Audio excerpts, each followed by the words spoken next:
Assalamualaikum warahmatullahi wabarakatuh.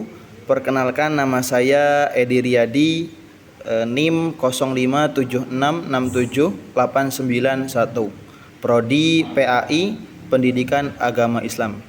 Di sini saya akan menjelaskan tentang yang pertama adalah ontologi, yang kedua epistemologi, dan yang terakhir adalah aksiologi. Untuk yang pertama yaitu ontologi. Kata ontologi berasal dari bahasa Yunani ontos yang artinya ada atau eksis, dan logia yang berarti wacana lisan, ilmu atau bentuk dari segala sesuatu yang ada.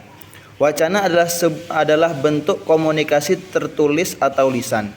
Jadi ontologi adalah ilmu yang khusus mencermati atau mempertanyakan apa yang ada di balik segala sesuatu yang dianggap ada atau mungkin ada. Misalnya, ada kata mahasiswa.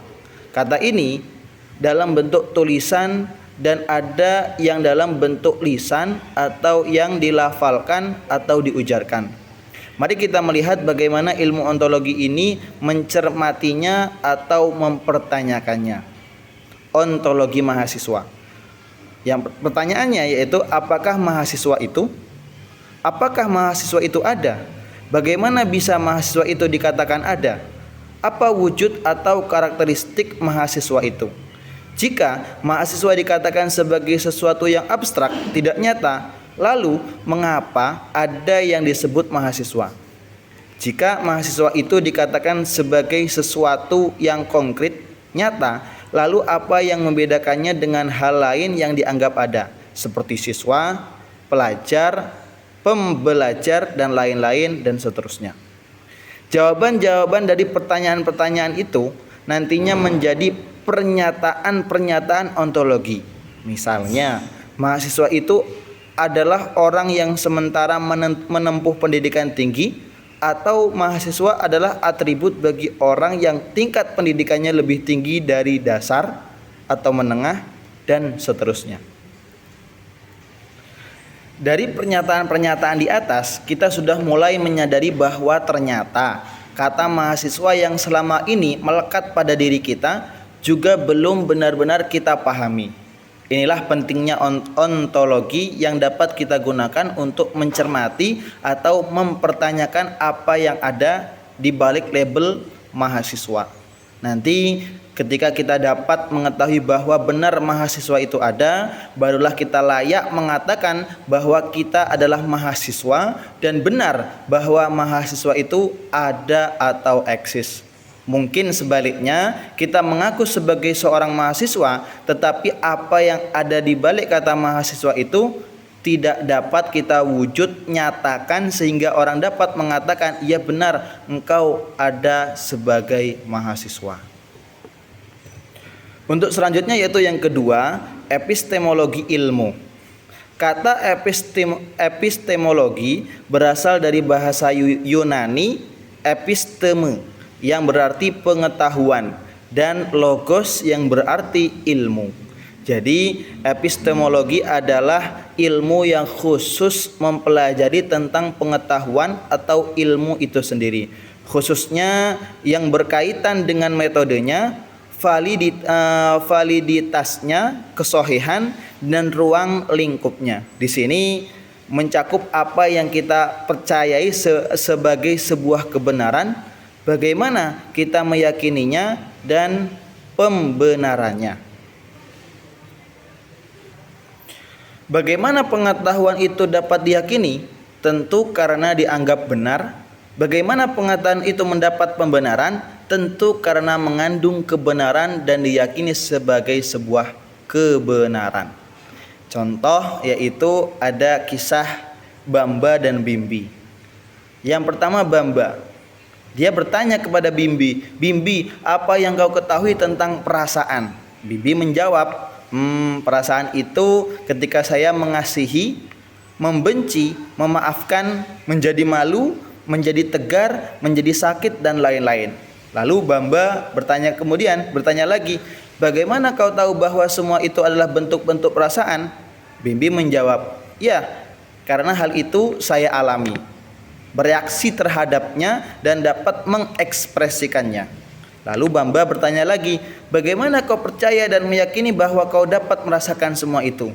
Bimbi menjawab, ketika kekasihku meminta saya untuk mengutarakan perasaanku, saya segera mengatakan, aku mencintaimu dan aku tahu jika memang aku mencintainya. Bamba bertanya kembali, Bamba menyatakan, kau benar Bimbi, aku tahu dan yakin sekarang bahwa aku juga memiliki perasaan itu terhadapmu. Lalu Bimbi menjawab, apa? Plak, Bimbi menampar pipi Bamba, kita sudah lama bersahabat tahu. Gitu. Itulah sebabnya jika kita melihat sebuah percakapan antara orang yang mengatakan kebenaran ilmiah dan non ilmiah, akan tampak jelas perbedaannya. Mengatakan orang yang mengatakan kebenaran ilmiah selalu didukung oleh hasil-hasil riset atau penelitian yang berisi fakta-fakta dan data-data.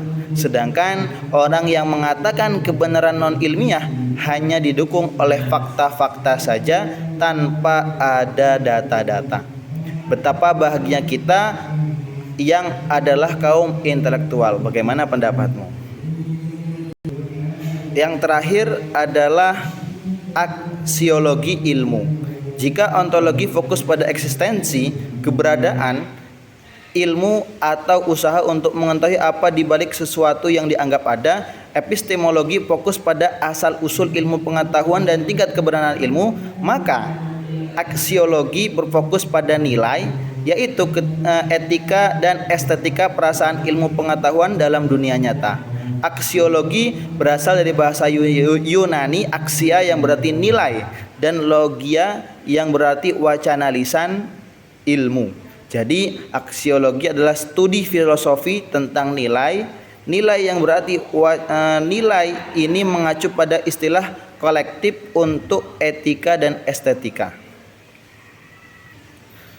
Saat kita menyatakan sebuah kebenaran ilmu, kita pasti dihadapkan dengan realitas bahwa ilmu pengetahuan atau kebenaran ilmu itu perlu kita terapkan dalam kehidupan kita sehari-hari. Misalnya, kejadian tentang uji coba nuklir di Korea Utara.